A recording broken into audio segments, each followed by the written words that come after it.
안녕하십니까. 네, 반갑습니다. 자, 이제 일주일 지나고 이제 2주차인데, 조금 익숙해지셨습니까? 몸이라도 좀 익숙해지셨습니까? 뭐 놀라운 사실 같은 거 발견하는 건 없습니까? 내가 이렇게 잘 까먹을 줄이야. 일주일 지나면은 싹 까먹어버립니다. 지금 제가 이제 이틀째, 지난 월요일 날 어제 했는 게 무슨 과목이죠? 공법인가요? 첫째 주 했던 것이 기억나던가요? 공법 교수님은 기억나던가요? 사람 얼굴만 기억하고요. 아무튼 굉장히 잘 까먹는다는 것을 알 수 있을 겁니다. 굉장히 놀라울 겁니다. 근데 이제 반복을 하면은 좀 더 나아지니까 너무 걱정 마시고요. 자, 이제 오늘은 부동산학개론 2주차 이제 경제론을 공부할 겁니다. 근데 이제 공부하려 하기 전에 지난주에 무엇을 했는지 좀 복습을 해보겠습니다. 지난주에 했는 내용이 총론의 내용인데, 총론은 크게 이제 네 파트로 나누어진다 그랬어요. 근데 그 네 파트 중에서 중요도가 조금 더 높은 파트가 있고 그렇지 않은 파트가 있죠. 그 총론에 부동산 개념 하는 게 있었죠.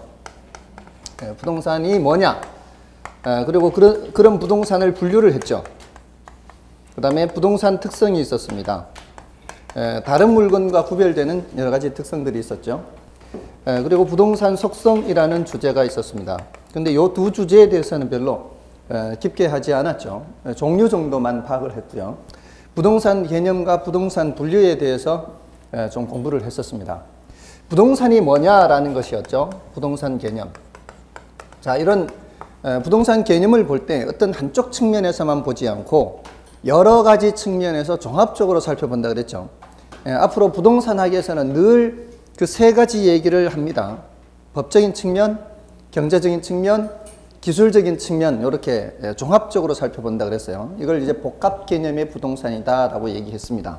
그래서 법경기 이렇게 해서 나무를 그린다 그랬어요. 나무. 부동산 개념이라는 나무를 그리면 가지가, 세 갈래 가지가 나왔는데, 그 중에 법적 개념의 가지와 경제적 개념, 기술적 개념의 가지가 있죠. 그 중에 가장 분량이 많은 것이 법적 개념의 가지입니다. 이건 이제 제도적 개념, 이렇게도 표현할 수가 있는데, 법이 많은 법들이 있다 그랬죠. 그 많은 법들 중에 가장 기초가 되는 법이 민법이라고 했고요. 그 민법상 부동산을 정해놨다 그랬죠. 그 민법상 부동산은 토지 및 그 정착물, 이렇게 얘기를 했어요. 이것을 협의의 부동산이다 그랬어요. 협의의 부동산은 민법상 부동산으로서 토지와 거기에 붙어 있는 뭐다? 정착물. 그 정착물에 토지에 붙어 있는 거라 그랬죠. 토지에 붙어 있는 것이었는데, 요거 정착물에 대해서 앞으로 더 자세히 해야 된다 그랬죠. 붙어 있는 것의 대표적인 것이 건물인데, 건물만 붙어 있는 것은 아니고 담장이라든가 땅에 뿌리를 받고 자라는 수목이라든가 이런 것들이 다 이 정착물이라고 하는 겁니다. 근데 이제 나중에 이제 더 할 거지만, 이게 공중전화 박스 같이 이렇게 잠깐 동안 이렇게 붙어져 있어서, 공중전화 박스는 대체로 어떻게 해요? 밑에 이제 시멘트 바닥에다가 볼트 같은 걸 이렇게 박아 놓고 이게 굳은 후에, 이제 공중전화 박스는 이제 밑이 철판이죠. 그 철판에 구멍을 뚫어서 그 구멍을 딱 맞춰서 집어넣고 이렇게 너트로 이렇게 죄서 움직이지 못하게 고정시켜 놓지 않습니까? 이런 경우라면 볼트 너트를 이렇게 풀어서 다른 데 이동시켜서 이용하더라도 별 지장이 없죠. 이런 것들은 사실은 우선은 붙어 있어 보이지만 사실은 붙어 있는 게 아니고 이제 뗄 수 있다 이렇게 봐서 그런 것들은 정착물이라고 하지 않거든요. 그러니까 경우에 따라 이게 정착물인지 아닌지 헷갈릴 때가 있어요. 그걸 이제 구별하는 게 일단 한 가지 이제 과제가 남아 있어요. 그래서 일단 정착물이 아니면 그건 동산이 돼 버리는 거예요. 그래서 정말로 제대로 붙어 있는지 아닌지 그런 걸 이제 나중에 할 거니까 일단은 땅에 붙어 있어야 정착물, 부동산이 되는 거죠. 그게 이제 보통 표현을 이렇게 해요. 항구적으로 부착돼 있다 이렇게. 그 물건이 효용이 끝날 때까지 그 자리를 벗어나는 것이 그 물건의 죽음을 뜻하는 것은 그런 정착물이에요. 건물 같은 경우는 그 자리를 벗어나면은 그거는 철거죠, 철거. 담장도 그 자리를 벗어난다는 게 철거죠. 그런 물건은 뭐라고 봐야 돼요? 정착물이라고 봐야 되는 거죠. 그래서 그거를 이제 항구적으로 부착되어 있다 이렇게 표현을 하는데 그런 것들은 정착물이에요. 근데 잠깐 동안 붙어 있는 거는 정착물이 아니거든요. 그러니까 그런 것들을 이제 나중에 조금 더 다룰 거예요. 근데 이제 그 정착물 중에서 자 이제 정착물이 아닌 거는 버려버리는 거예요. 동산이니까. 동산이니까 버려버리고 그 정착물 중에서도 건물 같은 경우에는 따로 취급한다 그랬죠. 그게 건물은 등기부가 따로 있거든요. 근데 그것도 나중에 좀 더 할 거예요. 지금은 여기까지만 정리가 돼 있어도 충분하다 이 말이에요. 나중에 할 거니까 지금 어떤 단계라고요? 대략적인 얼개를 그리는 거니까 세부적인 그 잎사귀까지 그리는 건 나중에 한다 이 말이에요. 그러니까 요 정도만 하더라도 뭐 그렇게 크게 문제는 안 됩니다. 다음에 이제 광해 부동산 했죠. 법 중에 이제 민법만 있는 게 아니라 그랬죠. 민법만 있는 게 아니고 많은 법들이 있어요. 그 많은 법들에서 민법상 부동산뿐만이 아니고 위에 있는 것들이 그대로 내려와야 되겠죠. 다른 거를 더 하는 거죠. 그래서 준부동산 해서 민법상 부동산은 아니죠. 민법상 부동산은 아니지만 민법상 부동산처럼 처리하는 게 있다 그랬죠. 그게 이제 키워드가 뭔가 하면은 등기나 등록이라는 단어예요. 그러니까 민법상 부동산은 공시 방법이 등기예요. 그 주인이 누군지, 압류가 들어와 있는지 그렇지 않은지, 저당이 설정되어 있는지 안 돼 있는지를 확인하기 위해서는 그 권리관계죠. 그런 권리관계를 확인하기 위해서는 공적장부를 떼봐야 확인을 할 수가 있어요. 부동산은. 근데 동산은 그게 아니고 점유거든요. 동산은 등기부가 없죠. 근데 자동차 같은 거는 분명히 동산이죠.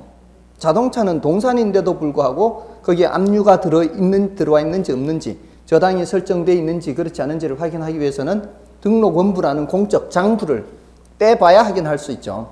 그러니까 그게 뭐하고 비슷하단 말이에요. 부동산하고 비슷하니까. 부동산은 아니지만 부동산하고 비슷하니까 뭐라고 한다? 준부동산이다 라고 얘기한다는 거죠. 그래서 이런 것들은 따로 법률이 있어요. 자동차 등록법이라든가 뭐 하여튼 각각의 법률이 따로 있어서 광해부동산 이렇게 얘기하는 거죠. 이건 민법상 얘기고 이건 기타 법률이 따로 있어요. 그래서 법적 개념 이렇게 하고요. 다음에 경제적 개념은 부동산도 하나의 상품이라 그랬죠. 상품은 상품인데 다른 상품을 생산할 때 투입되는 생산 요소로 사용되는 경우도 있고 또 그 자체가 소비재로 사용되는 경우도 있는데 토지의 경우에는 생산재로 사용되는 경우가 많고요. 근데 이 주택의 경우에는 소비재로 사용되는 경우가 많죠. 그런 거 생산재, 소비재, 또 이 자산, 자본 이런 표현들 기억하면 된다 그랬죠. 이건 더 이상 내용이 없어요. 앞으로도 잎사귀 다 그려버린 거죠. 기술적 개념에서도 공간, 자연, 위치, 환경 이런 단어들 구별할 수 있을 정도면 된다 그랬어요. 그럼 부동산 개념이 정리가 되는 거죠. 자, 이렇게 모든 측면에서 다 보는 걸 복합 개념 또는 종합적으로 살펴본다 이렇게 본다 그랬죠. 복합 개념 부동산이다 이렇게 얘기를 했어요. 앞으로 이제 요거 준부동산에 대해서 조금만 더 하면 되고요. 대부분의 내용은 이 정착물에 대한 내용이에요. 그러면은 이제 부동산 개념이라는 주제가 정리가 되는 겁니다. 그 외에 이제 부동산 분류를 했어요. 부동산 분류는 여러 가지 이제 단어 배운 거예요. 그 단어의 뜻을 구별할 수 있을 정도면 돼요. 그러니까 여러분들이 처음 들어보시는 단어들이 많았죠. 이렇게 이제 들어보시면은 굉장히 여러분들이 뭔가가 배부른 듯한 느낌이 들 거예요. 머리가 배부른 거죠. 비어있는 머리에 하나둘씩 뭔가가 들어오면 굉장히 뭔가 으쓱으쓱해지는 경우도 있습니다. 원래 이 공부라는 게 그렇습니다. 뭔가 이제 조금씩 들어오면은 굉장히 이렇게 자신감이 붙고 그런 것도 있습니다. 아무튼 그 내용 중에서 부동산 분류죠. 부동산 분류에서 대택부 하는 게 있었어요. 자, 여러분들 그냥 생각이 안 나도 관계없어요. 제가 그렇게 크게 기대를 하지는 않습니다. 대지 택지 부지하죠. 근데 택지를 중심으로 생각하시라 그랬어요. 택지 개발한다 할 때 그 택지. 그렇게 개발한 택지에는 주택을 지을 수도 있고 상가를 지을 수도 있고 공장을 건설할 수도 있어요. 그러니까 주상공 용도를 따지지 않고 여기는 꼭 용도가 주상공만 얘기하는 것이 아니라 뭐 뭐 미술관이라든가 박물관이라든가 이런 것들도 다 포함하는 개념이죠. 그런 건물의 용도를 따지지 않고 건물을 건축할 수 있는 토지는 택지다라고 얘기를 하고요. 그다음에 부지라고 얘기할 때는 건물을 건축할 수 있는 토지뿐만이 아니라 도로 부지, 하천 부지 뭐 이런 식으로 얘기하는 각종 그 일반적인 바닥 토지를 전부 다 부지라고 해서 폭넓게 사용하는 개념이죠. 근데 대지는 일단 좁게 해석을 해서 주거용, 상업용 건물을 건축할 수 있는 토지다라고 일단 좁게 생각하시라고 그랬어요. 그건 대택부 했고요. 그다음에 후보지, 이행지 이런 것도 했어요. 후보지, 이행지 공통점은 뭔가 하면은 어떤 용도에서 다른 용도로 전환 중인 토지를 말한다 그랬습니다. 근데 토지를 분류할 때 크게 분류를 하기도 하고, 크게 분류할 때는 택지지역, 농지지역, 임지지역 이렇게 분류를 해요. 물론 이것도 이제 택농임 말고도 다른 용도가 있을 수 있지만 일단은 택농임 이렇게 이제 크게 분류를 하는데요. 택지지역 안에서 다시 주상공해요. 택지지역 안에 주택지역, 상업지역, 주거지역, 상업지역, 공업지역, 농지지역 안에 다시 전답과 뭐 이렇게 전지지역, 답지지역, 과수원지역 이렇게. 자, 이렇게 대분류상 택농임 상호 간의 전환 중인 토지는 후보지가 되는 것이고요. 그 범위 내에서 소분류상 전환 중인 토지는 이행지가 되는 것이죠. 이렇게 이제 구분하시면 되고요. 그 소분류상의 범위를 벗어나면 뭐가 되는 거예요? 후보지죠. 그래서 전지지역에서 전답과 요 사이에서 전환 중이면은 이행지지만 전지지역에서 주거지역으로 가버리면은 후보지가 돼버리는 거죠. 근데 전환 중입니다. 전환 중. 전환이 완료된 것을 말하는 게 아니에요. 전환이 완료됐으면 그거는 뭐가 된 거예요? 그쪽에 토지가 돼버린 거예요. 택지가 돼버린 것이지 택지 후보지인 것은 아닌 거죠. 여러분들 택지가 됐는지 안 됐는지는 뭘 보고 확인할 수 있을까요? 등기부. 등기부 보고 택지가 됐는지 안 됐는지. 이런 개념은 법적 개념은 아니에요. 사실은. 법적 개념은 아니어서 이게 뭐 용도 변경이 돼서 전이던 것이 뭐 대로 바뀐다거나 이런 것을 뜻하는 것은 아니고요. 택지가 완료됐는지 안 됐는지 우리가 육안으로 확인할 때는 뭘 보고 확인을 하는가 하면은 도로가 완성됐는지 그렇지 않은지를 보면 돼요.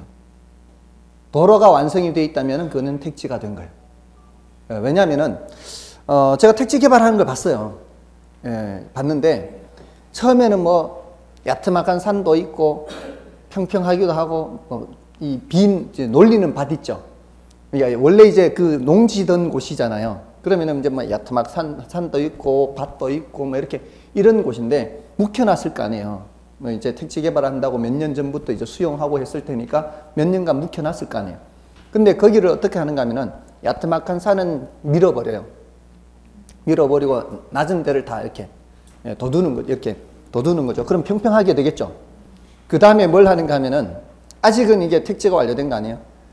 저는 하천을 만드는 줄 알았어요. 중간중간에 커다랗게 막 파요. 커다란 하천을 만드는 것 같아요. 그러더니 나중에 어떻게 하면 이렇게 크게 파지 않습니까? 거기에다가 이제 매설을 하는 거예요. 상하수도, 광케이블, 전선 뭐 이렇게 싹 들어가는 거예요. 이렇게 커다랗게 팠는 그 하천에다가. 하천이 아니라 그게 이제 상하수도 들어가는 통로가 되는 거죠. 그렇게 해놓고 거기를 덮어버려요. 덮으면서 아스팔트를 까는 거죠. 그러니까 아스팔트가 깔렸다는 얘기는 그 밑에 뭐가 다 들어가 있다는 얘기예요. 그런 기반시설이라 그래요. 그걸 공동구라 그래요. 함께 싹 들어가는 거를 공법에서 나중에 배우실 거예요. 공동구가 들어간 거예요. 그러면 아스팔트가 깔렸다 이 소리는 기반시설이 다 들어갔다는 얘기예요. 그럼 이제 아스팔트 도로가 이렇게 있으면은 바둑판처럼 구획이 나누어져 있으면 그 안쪽에 이 택지가 있을 거 아니에요. 거기에다 이제 뭐만 하면 되는 거예요. 금을 올리기만 하면 되는 거예요. 이제 다 빼서 쓰기만 하면 되는 거죠. 그래서 보통 그런 택지를 만들어 놓은 곳에는 뭐가 다 나와 있는가 하면은 이렇게 이 호스 같은 게 이렇게 나와 있는 데가 있어요. 호스 같은 게 이렇게 나와 있어도 위를 이제 다른 게 들어가지 이물질이 들어가지 않게 위를 이제 막아놨어요. 그게 이제 앞으로 상하수도 뭐 이렇게 전선 들어올 그런 구멍들이죠. 그쪽으로 해서 다 이제 짓기만 하면 되는 거죠. 그렇게 완료가 되면은 후보지가 아니죠. 도로가 다 만들어져 버리면 이제 이미 뭐가 돼버린 거예요? 택지가 돼버린 거죠. 그러지 않은 상태를 말하는 거예요. 지금 잡목이 있고 그냥 팻말 박아놓고 이게 앞으로 무슨 개발지 예정지구다 뭐 이렇게 이런 상태가 무슨 상태예요? 후보지 상태예요. 그런 걸 이제 후보지, 이행지 이렇게 하고요. 그 다음에 이제 필지, 획지 이런 단어도 공부했어요. 땅 갖고 있는 사람은 필지 아신다 그랬죠. 이거는 법적 개념이에요. 내가 한 필지의 토지를 갖고 있다 또는 두 필지의 토지를 갖고 있다. 이거는 소유권을 표시하기 위한 법적 개념이죠. 토지 대장에 등록을 하거나 또는 등기부에 등기를 하거나 하는 그 등기 등록의 단위고요. 획지라고 하는 것은 경제적 개념이에요. 그래서 똑같은 가격 수준의 일단의 토지. 경제적으로 우리가 판단을 할 때는 앞으로 법경기 할 때 경제적인 측면은 주로 가격, 가치, 비용, 수익, 이런 상품 이런 관점에서 보는 거예요. 근데 법적인 관점에서 볼 땐 주로 권리 측면을 봐요. 권리 관계가 어떻다, 권리 분석이 어떻다 이렇게. 그래서 요거는 같은 가격 수준의 일단의 토지. 요거는 하나의 소유권의 범위와 한계를 표시해요. 근데 이제 경우에 따라 두 개의 필지가 하나의 획지가 될 수 있다 그랬죠. 두 개의 필지, 건물이 하나 올라갈 수도 있어요. 물론 경우에 따라 하나의 필지인데 둘 이상의 획지가 될 수도 있어요. 그런 개념이에요. 이거는 법적으로 등기 등록의 단위, 이거는 부동산 활동의 단위로서 경제적 개념입니다. 이렇게 구분했고요. 또 나지, 건부지 이런 단어도 했죠.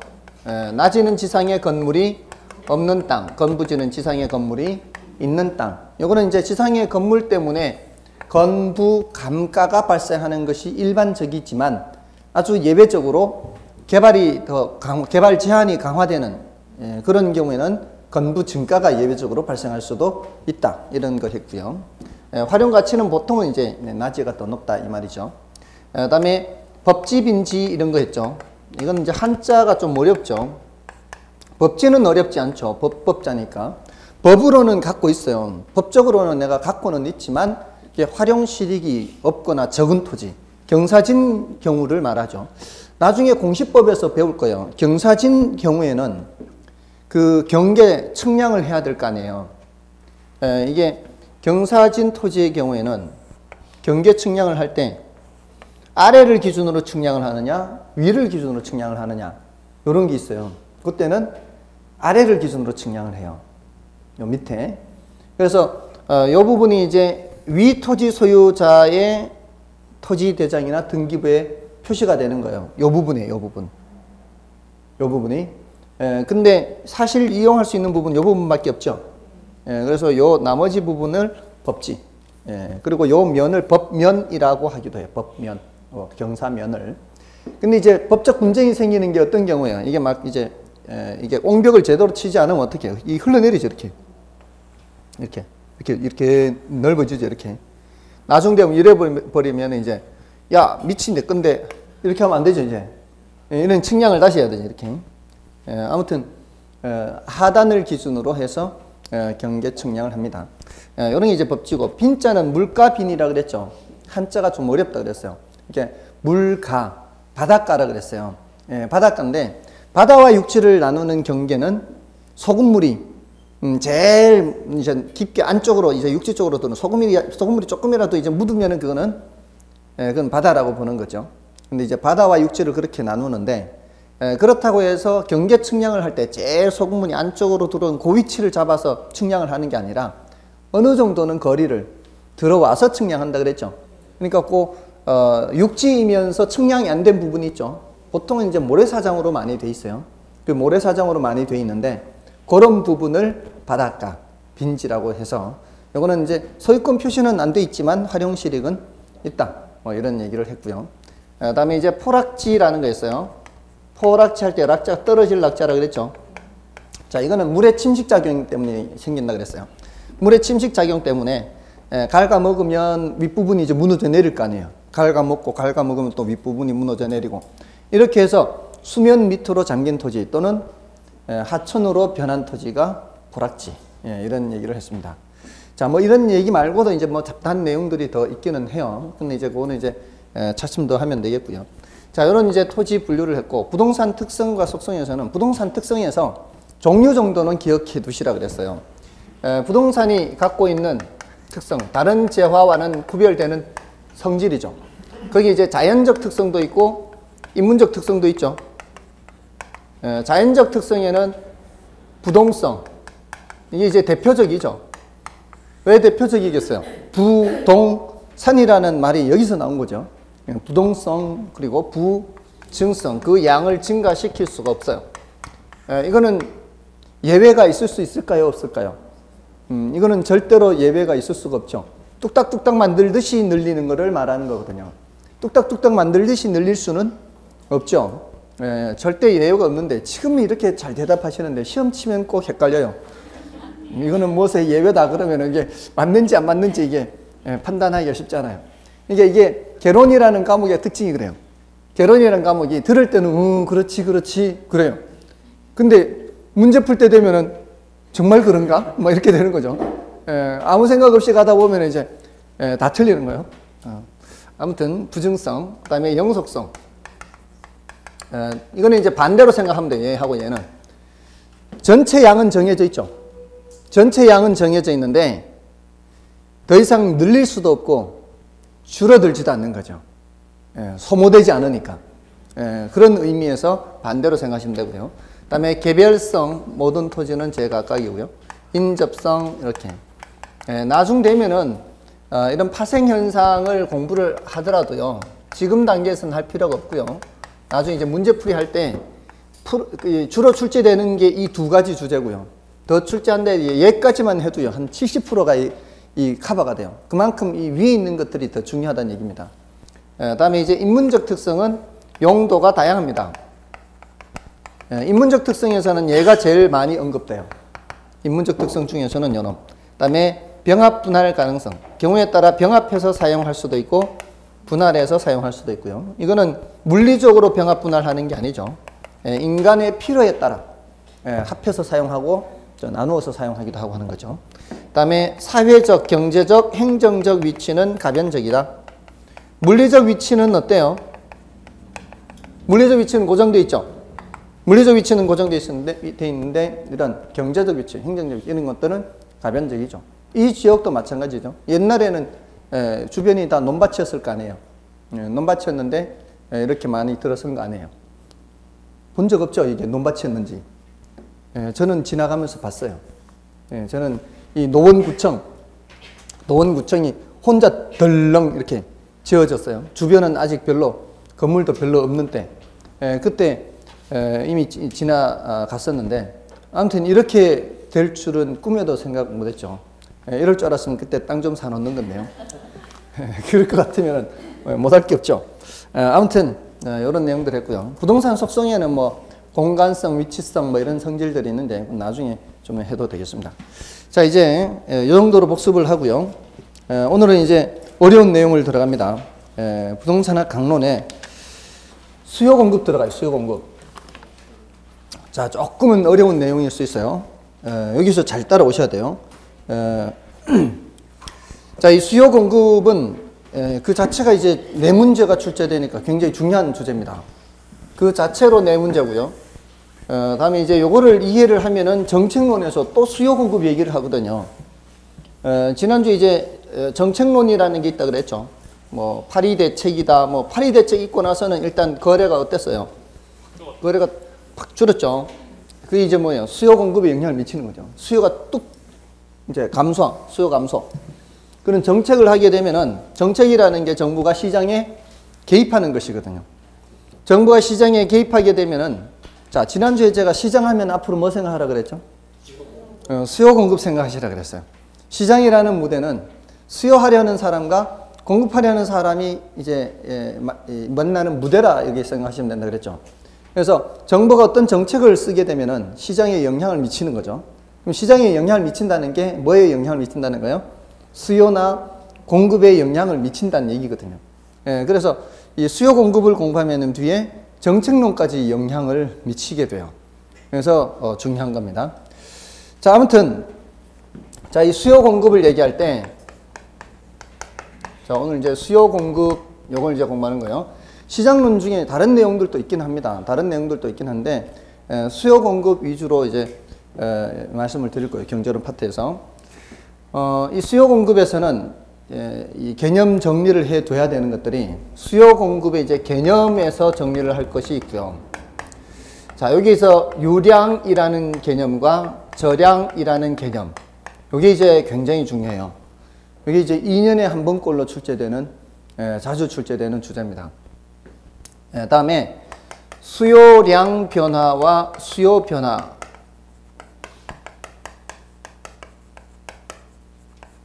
공급량 변화와 공급 변화. 자, 요것도 이제 중요한 주제고요. 그다음에 균형의 결정과 이동하는 게 있어요. 균형의 결정과 이동.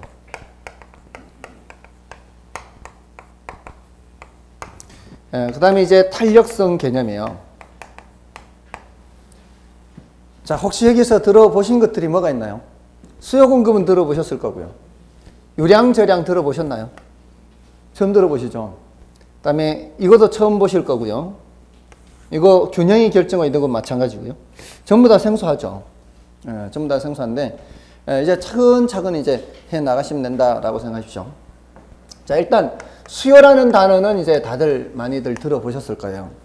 수요는 뭐 사는 거, 뭐 또는 산 거, 뭐 이렇게 생각할 수도 있는데 지금 우리가 수요 공급을 왜 공부할까요? 이 생각을 해보면 돼요. 왜 수요 공급을 공부할까요? 수요 공급을 공부하는 이유는 어떤 수요 공급 현상에 따라서 시장에서의 가격이 어떻게 움직이는지를 보려고 하는 거예요. 결국은 결론은 지난주에도 말씀드렸을 거예요. 결론은 이미 다 알고 계세요. 수요가 증가하면 어떻게 되죠? 가격이 올라가죠. 공급이 증가하면 가격이 내려가죠. 결국은 우리는 수요, 공급, 가격 요 세 가지를 생각하는 거예요. 수요, 공급, 가격 요 세 가지. 자, 보세요. 시장이라는 무대가 있다 그랬어요. 여기에 수요자들이 등장하고 공급자들이 등장해요. 자, 이 두 주연 배우라고 얘기해요. 제가 이 수요자들과 공급자들이 무대에 등장해서 배우들이 하는 게 바로 연기죠. 연기. 그 어떤 작품을 연기하는데 그 작품의 제목이 뭔가 하면은 가격이라는 작품이에요. 수요자와 공급자들이 등장해서 가격이라는 작품을 연기하는 겁니다. 그럼 수요자들이 더 많이 등장하게 되면은 가격은 올라가겠고요. 공급자들이 더 많이 등장하면은 가격이 내려가겠죠. 수요하려고 하는 양과 공급하려고 하는 양이 똑같으면 그럼 가격은 올라가지도 않고 내려가지 않고 그 가격이 그대로 유지되겠죠. 그러니까 중개사무소에 말이에요. 중개사무소에 지금 평당 1,000만 원인데 남은 물건이 얼마나 돼요? 이렇게 해서 뭐 남은 물건이 얼마나 돼요가 아니고 남은 물건 있어요? 하면서 찾아오는 사람의 수나 평당 1,000만 원에 좀 팔아주세요. 내놓은 물건의 수가 비슷한 거예요. 평당 1,000만 원에. 그러면 어떻게? 그러면 올라가지도 않고 내려가지도 않고 유지되겠죠. 근데 평당 1,000만 원에 지금 좀 팔아주세요 한 물건은 5개밖에 없는데 벌써 눈 감으면 안 돼요. 평당 1,000만 원에 심각해요 지금 저는. 평당 1,000만 원에 사려는 사람이 10명이라면 어떻겠어요? 올라가겠죠. 그게 자연스럽게 올라갈 수밖에 없어요. 왜냐하면 물건은 5개밖에 없는데 사려는 사람이 10명이면 집집마다 물건 알아보러 오는 사람이 숫자가 벌써 많아지죠. 그러면 집주인이 내놓은 사람이 벌써 낌새 생기죠. 낌새 차리고 아 이거 좀 더 올려놔도 되겠다. 이렇게 나온다는 거죠. 그래서 벌써 가격이 올라갑니다. 뭔 뜻인지 아시겠죠? 그러니까 사려는 사람이 많아지면 가격은 올라가게 돼 있어요. 팔려는 사람이 많아지면 가격이 내려가는 거죠. 자, 그럼 지금 제가 이 말씀을 드리는 것은 수요라는 걸 얘기를 할 때 여러분들이 물건을 산다라고 생각을 하는데 산 것을 생각하는 게 아니고요. 사려고 하는 것을 생각해야 돼요. 가격에 영향을 미치는 수요는 이미 사버리고 간 사람은 소용이 없어요. 중개사무소에서 계약서를 쓰고 간 사람은 이제 더 이상 가격에 영향을 미칠 수가 없어요. 계약서를 쓴 순간 이제 그 사람은 시장에서 빠져나간 사람이에요. 그 사람은 더 이상 가격에 영향을 미칠 수가 없어요. 어떤 사람이 가격에 영향을 미치는 거예요? 사려는 사람이 가격에 영향을 미치는 거예요. 마찬가지로 계약서 쓰고 물건 팔고 간 사람은 더 이상 가격에 영향을 미칠 수가 없어요. 팔려고 물건을 내놓는 사람에 의해서 가격에 영향을 이제 미치는 겁니다. 자, 그러면 우리가 수요라고 할 때 우리가 이제 많은 것들을 수요를 해요. 뭐 마트에 가서 사기도 하고 하는데 사버린 양을 생각하면 안 돼요. 어떤 양을 생각해야 돼요? 사려는 양을 생각해야 돼요. 사려는 양. 그래야 어디에 영향을 미치니까? 가격에 영향을 미치니까. 우리는 그 수요 공급을 공부하는 게 가격이 어떻게 움직이는지를 보려고 하는 거예요. 지난주에도 말씀드렸죠. 이미 결론은 알고 계신다고. 사려는 사람이 많아지면 가격은 올라가고 팔려는 사람 가격이 많으면 가격이 내려가는데 이걸 이제 학자들이 얘기하는 그 정의를 잘 기억을 하셔야 된다는 거죠. 그래서 수요라고 하는 것은 일정 기간 동안 구매하고자 하는, 자 여기 지금 구매하고자 하는 했죠. 구매한 게 아니고, 구매한 게 아니에요. 구매하려고 하는 욕구. 좀 추상적으로 얘기하고 있는 거예요. 추상적으로.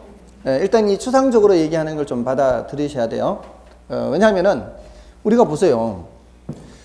일정 기간을 정해놓지 않으면 이걸 측정하기가 굉장히 곤란해요. 한 달인지 1년인지 굉장히 곤란하죠. 자, 근데 이게 우리가 부동산을 예를 들면은 처음에는 굉장히 어색해요. 왜냐하면 부동산이라고 하는 거는 평생을 가봐야 몇 번 거래하지 않죠. 그러니까 일반 재화를 생각하는 게 오히려 이해를 하기는 더 쉬워요. 근데 그 일반 재화를 얘기를 하더라도 결국 부동산에 적용하더라도 전체적으로는 크게 지장이 없어요. 그러니까 부동산을 한 달 동안 사려는 양, 뭐 10년 가도 난 부동산 산 적 없는데 이렇게 생각할 수 있으니까 일반 재화에 빗대어서 제가 말씀을 드리는데, 그렇게 하더라도 나중에 부동산과도 전혀 관계없으니까 그냥 받아들이세요. 우리가 흔히 사고 팔고 하는 것들, 그걸 예를 들자 이 말이에요. 제가 늘 말씀드리는, 제가 좋아하는 이제 사과를 예를 들면 이 말이에요. 앞으로 한 달 동안이면 한 달 동안, 일주일 동안이면 일주일 동안 사려고 하는 양, 사려고 하는 욕구, 그게 이제 수요라고 볼 수 있다는 거죠. 그러니까 일정 기간을 전제로 해서 측정을 하는 거예요. 그래야 이제 측정을 할 수 있으니까. 그래서 요게 이제 유량 개념이거든요. 일정 기간을 전제로 하는 게 유량 개념이에요. 그러니까 유자가 흐를 유자예요. 플로우 아시죠? 플로우. 유량인데, 자, 이게 처음 들어보시는 분들은 좀 이제 어렵게 느껴질 수가 있어요. 이걸 그저 구별을 해야 되는데, 유량 개념의 대표적인 게 소득 개념이에요. 소득. 유량 개념은 반드시 일정 기간을 전제로 해서 측정하거든요. 제가 소득이 1,000만 원이다 그러면 많은 거예요? 적은 거예요? 연봉이 1,000만 원이다 그러면 집에서 쫓겨나겠죠. 제가 지금 기간을 말 안 하고 그냥 1,000만 원 이렇게 했잖아요. 이런 말을 했을 때는 뭔 소리인지 못 알아들어요. 뭐를 반드시 말을 해줘야 돼요? 기간을 말을 해줘야 돼요. 그러니까 월이냐 연이냐를 말을 해줘야 그 크기를 파악할 수 있는 것, 이런 것들이 무슨 개념이다? 유량 개념이에요. 그러니까 유량 개념의 대표적인 게 소득이거든요. 맞잖아요. 근데 이걸 이제 외우려고 하면 안 되고요. 이렇게 생각을 하시면 돼요. 자, 그럼 이제 한 달에 내가 소득이 얼마다 이렇게 얘기를 하지 않습니까? 근데 그 월급을 주는 회사 입장에서 보세요. 회사 입장에서는 그게 소득이 아니고 지출, 비용이죠. 맞나요? 그럼 회사도 한 달 비용이 얼마 발생한다. 여러분들이 사업을 하더라도 한 달에 얼마가 비용이 발생하는데 매출이 얼마는 되어야 최소한 똔똔은 맞춘다, 이렇게 나올 거 아니에요. 그러니까 받는 쪽에서는 소득이지만 주는 쪽에서는 지출, 비용이란 말이에요. 그러면 결국 지출이나 비용도 무슨 개념이란 얘기예요? 유량 개념이란 얘기죠. 뭔든지 아시겠죠? 이게 이제 하나를 가르치면 둘을 아는 거죠. 맞나요? 한쪽에서는 소득이지만 다른 쪽에서는 비용이다. 자, 그럼 또 하나를 알면 이제 하나를 가르치면 열을 안다는 게 이런 거죠. 소득이 우리 근로소득만 있어요? 근로소득만 있는 게 아니고 뭔 소득도 있어요? 사업소득도 있고 또 이자소득도 있고 또 부자인가 보다. 다 나오네. 좀 친하게 지내십시오. 저런 분하고. 보통 사람들은, 저 같은 사람은 근로소득밖에 생각 못해요. 갖고 있는 건 몸뚱아리밖에 없으니까. 근데 지금 나올 거 다 나왔어요. 뭐 이자소득, 배당소득, 임대소득은 없나요? 그럼 다 있네. 소득이라는 소득은 다 뭐란 말이에요? 소득이라는 소득은 다 유량 개념이에요. 주는 쪽에서는 다 비용 지출이고 다 뭐다는 얘기요? 유량 개념. 임대료 뭐라고요? 임대료가 주는 쪽에서는 비용이지만 임차인 입장에서는 임대료를 주지만 임대인 입장에서는 소득이죠. 그럼 임대료 하면 뭐라는 얘기예요? 유량 개념이죠. 월 임대료냐 연 임대료냐. 임대 수입하면은 그것도 유량이란 얘기예요. 무슨 뜻인지 아시겠죠? 예, 기간을 전제로 해서 측정하는 거. 근데 여기에 이제 대응하는 개념이 절량이라는 거예요. 요거는 일정 시점을 전제로 측정해요. 일정 시점. 요거는 일정 기간. 자, 일단은 지금 단계에서는 일정 시점을 전제로 하는 게 절량 개념이다 라고 이제 생각을 하시고요. 대표적인 거 한 가지만 얘기를 할게요. 나중에 이제 조금 더 하면 되니까. 대표적인 게 이제 재고 개념이거든요. 재고가 뭐예요? 재고. 그 창고에 있는 양이죠. 있을 재 창고 고자잖아요. 그러니까 오늘 아침에 여러분들 집에서 나오실 때 냉장고 안에 계란이 몇 개 있었어요? 이렇게. 오늘 아침에 집에서 나올 때, 그때죠, 그때. 예, 그때 냉장고에 계란이 10개. 냉장고도 고죠, 재고. 10개 있었다. 그게 무슨 개념? 예, 절량 개념이에요. 여러분들 아침에 나올 때 지갑 속에 5만 원이 있었어요. 그 무슨 개념이에요? 절량 개념이죠. 집에 들어갈 때 2만 원 있어요. 무슨 개념이에요? 그것도 절량이에요. 집에 들어갈 때니까. 그러면 아침에 나올 때부터 집에 들어갈 때까지 얼마 썼어요? 3만 원 썼죠. 그 3만 원은 무슨 개념? 유량 개념이죠. 그럼 결국 유량 개념은 뭐와 뭐의 차이라고 보면 돼요? 절량과 절량 사이의 그 개념이 유량 개념이죠. 됐습니까? 이렇게 봐도 돼요. 욕조에 물을 받는데 9시부터 이제 욕조에 물이 기존의 양이 얼마인지 몰라요. 기존에 욕조에 있을 수도 있어요. 물을 9시 돼서 딱 틀기 시작했어요. 9시 틀 당시에 욕조에 있는 양. 뭐예요? 절량이죠, 절량. 9시 틀 당시에 있는 양 절량이에요. 9시 15분 현재 계속 틀어놓고 있는 상태예요. 9시 15분 현재 이게 조금 수위가 올라갔을 거 아니에요. 9시 15분 현재 있는 양. 이것도 뭐예요? 절량이죠. 그러면 그 15분간 흘러나온 양, 유량, 이 유자가 흐를 유자예요. 아시겠죠? 자, 그렇게 이제 하는데 우리는 이제 원칙적으로는 이렇게 한다 이 말이죠. 예외적으로 이렇게 하고요. 자, 일단 자, 이제 수요를 할 때, 우리는 수요를 측정할 때 일정 기간을 전제로 해서 측정하고 앞으로 사려고 하는 욕구 이런 식으로 이렇게 얘기하는데 이 욕구 할 때는 욕구라고 얘기할 때는 구매 의사와 지불 능력이 모두 있느냐 그렇지 않느냐. 모두 있으면은 유효 수요라 그래요. 효과가 있다 이런 뜻이에요. 근데 구매 의사는 있는데 지불 능력이 없는 거를 잠재 수요 이렇게 얘기를 해요. 자, 그럼 우리는 유효 수요만 측정할까요? 잠재 수요도 측정할까요? 이 시장에 등장하는 사람들. 유효 수요만 측정하는 거예요. 잠재 수요는 측정하지 않아요.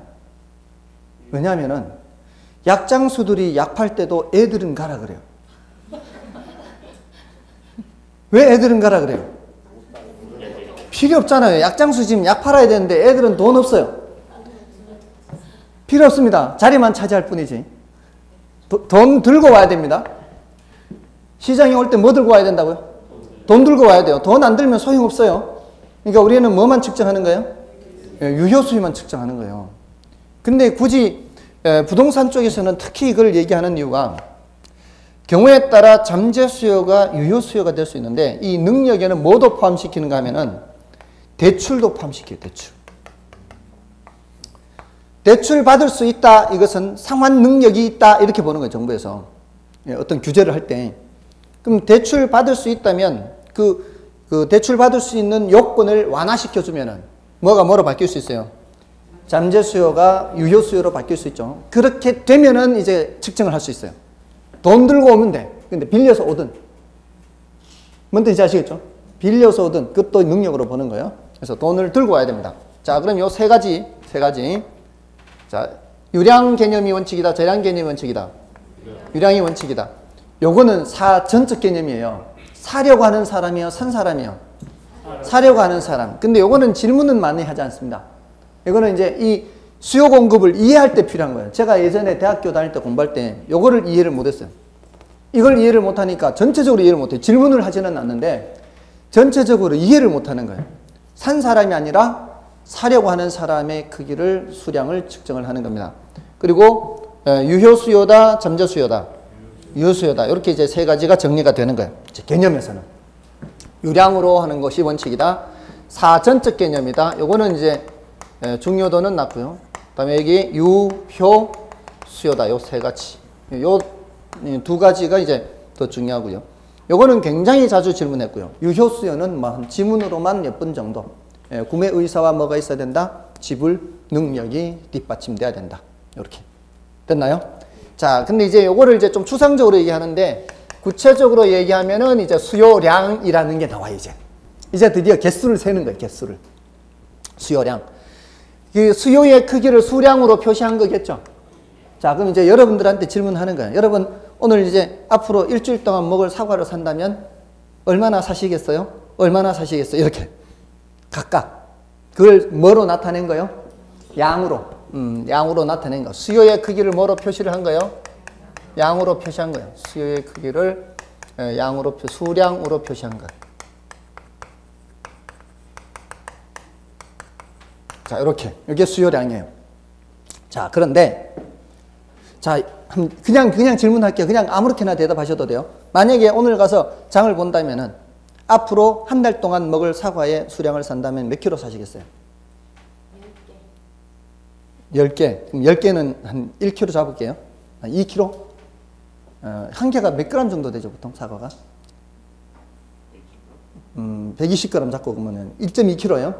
그럼 앞으로 한 달 동안 먹을 야가 사과 5kg. 자, 이렇게 다들 이제 대답을 하신단 말이에요. 누구는 1.2kg, 누구는 5kg. 이게 바로 뭐예요? 수요량이 된다 이 말이에요. 자, 그러면 방금 생각하실 때 1.2kg가 지금 가격이 이제 100g당 예를 들어서 뭐 250원이다. 100g당 250원이다. 그럼 1.2kg 살 때 250원을 생각하면서 살 거 아니에요. 그 어느 정도 가격을 생각하면서 살 거 아니에요. 근데 똑같은 가격일 거 아니에요. 100g당 250원은 이분이 가서 사거나 저분이 가서 사도 똑같은 가격일 거 아니에요. 근데 누구는 5kg고 누구는 1.2kg고 이 수량이 다른 이유가 뭘까요? 가격은 똑같은데. 그러니까 가격은 달라도 이렇게 생각하는 수량이 다른 이유가 뭘까요? 그 필요한 양이 뭐 때문에 다를까요? 좋아하는 정도? 사과를 더 좋아하고 덜 좋아하고? 그것도 있을 수 있죠. 가족 수도 있을 거고. 맞아요. 가족 수도 있을 거예요. 가족 수에 따라 달라지겠죠. 또 지불능 소득. 소득도 달라지겠죠. 소득이 더 높은 사람. 다른 조건은 똑같은데 지금 5kg, 1.2kg면 소득이 더 많은 거예요. 다른 조건이 똑같다면, 아니, 다른 조건이 똑같다면, 지금 전제 조건이, 다른 조건이 똑같은데 1.2kg고 5kg면 소득이 더 많은 사람. 대체로. 뭔 뜻인지 아시겠죠? 근데 다른 조건이 똑같은 경우지, 만약에 이분이 저처럼 사과를 좋아하는 분일 수 있잖아요. 그러면은 똑같은 소득이라도 다른 거 덜 먹으면서 사과 더 먹을 거 아니에요. 저는 하루에 매일 사과를 2알씩 먹어요. 아침 저녁으로. 저 혼자 먹는 것만 20kg예요. 한 달에. 그러니까 저 같은 사람은 저 혼자 20kg 먹어요. 한 달에. 그러니까 저는 굉장히 많이 먹는 거죠. 그러니까 사람마다 이게 다른 이유가 다양한 원인이 있어요. 자, 근데 제가 지난달에 살 때는 100g이 250원이었거든요. 근데 이번 달엔 100g에 500원으로 올랐어요. 더블로. 그래도 똑같은 양 먹을까요? 100g에 더블로 가격이 올라버렸단 말이에요. 그럼 아무래도 양을 좀 줄이겠죠. 자, 그때 수요하고자 하는 수량, 이 수량에 영향을 미치는 요인을 수요 결정 요인이라 그래요. 자, 그럼 이제 수요 결정 요인 하면 지금 많이들 나왔어요, 지금. 그 많이들 나왔는 게 제가 마지막으로 얘기했는 것이 가격이에요, 가격. 가격이 올라가면 아무래도 수량을 줄이겠죠. 또 아까 이게 이 다른 이 1.2kg, 5kg 다른 이유가 다른 조건은 똑같은데 다르다. 소득 빼고 소득이 더 많은 사람, 저하고 똑같은 다른 저처럼 사과 좋아하는 사람이 다른 조건 똑같고 식구수도 똑같고 같이 가면은 저보다 소득 많은 사람은 조금이라도 더 살 거 아니에요. 자, 그러면 소득도 영향을 미치고 아까 또 누가 가족수라 그랬죠. 식구수가 많으면은 더 많이 살 거 아닌가요? 또 좋아하는 정도, 그죠? 좋아하는 정도가 더 높으면 더 많이, 저같이 좋아하는 사람 더 많이 사 먹을 거 아니에요. 자, 그런데 또 하나가 중요한 게 하나가 있어요.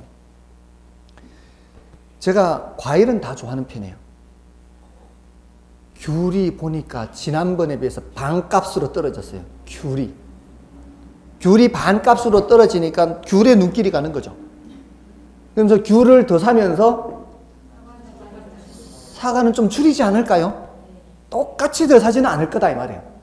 그러면 사과 수요량에 누구 가격도 영향을 미쳐요? 귤 가격도 영향을 미친다는 거죠. 사과 수요량에 사과 가격만 영향을 미치는 게 아니라 사과 수요량에 귤 가격도 영향을 미쳐요. 이거를 관련제라 그래요. 왜 관련제라 하겠어요? 관련도 있으니까.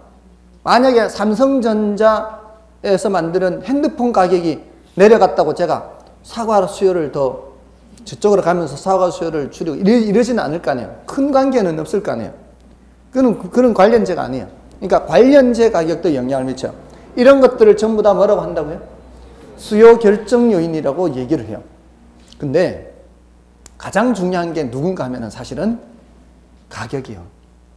가격. 지금 사과를 얘기를 하고 있죠. 사과 수요량에 가장 크게 영향을 미치는 게 뭐라고요? 사과 가격이에요. 사과 가격. 그 재화의 가격이에요. 그 재화의 가격. 우리는 시장에서 뭘 살펴본다 그랬어요? 수요 공급에 의해서 가격이 어떻게 움직이는지를 본다 그랬죠. 그럼 거꾸로 가격이 올라가면 수요량이 어떻게 될지, 가격이 올라가면 공급량이 어떻게 될지 이것도 봐야 될 거 아니에요. 그래서 그 재화의 가격이 가장 중요해요. 가격과 수요량 이게 이제 제일 중요해요. 근데 이것만 있는 게 아니고 뭐도 있다 그랬어요. 아까 소득, 돈이 더 많은 사람, 적은 사람 이것도 영향을 미치고요. 또 조금 전에 관련제라 그랬죠. 관련제 가격 이렇게요. 관련제 가격도 영향을 미쳐요.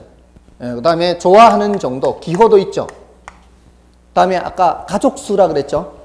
식구수. 이거 다 외우는 거 아니에요. 외우는 거 아니고요. 이게 이제 전체적으로 보면 인구예요. 지금 단계에서는 외우더라도 요 세 가지는 외우고요. 세 가지 여기까지. 요거는 앞으로 시험에 계속 나올 거예요. 그러니까 보통 한 세 가지 정도 아까 이제 법경기 해서 이렇게 계속 앞으로 법경기 나온다 그랬죠. 그런 것들 계속 꾸준하게 계속 반복되는 것들이 있습니다. 요거 가격, 소득, 관련제 가격 요 세 가지는 좀 더 기억하시고요. 다음에 이제 나머지들도 있는데 일단 이런 것들은 놔두고요. 그러니까 영향을 미치는 게 많아요. 많은데 일단 나머지들은 신경 쓰지 마시고요. 이제 요것만 신경 쓰는 거예요. 네, 요것만 신경 쓰는데 자, 요거와 관련해서 이제 조금 이제 머리를 식히고 들어가야 되는 게 있어요. 일단은 좀 머리를 식히고 들어갈 거니까 일단 수요량과 수요 결정 요인까지만 했습니다. 그 다음 내용은 이제 좀 쉬고 하도록 하겠습니다.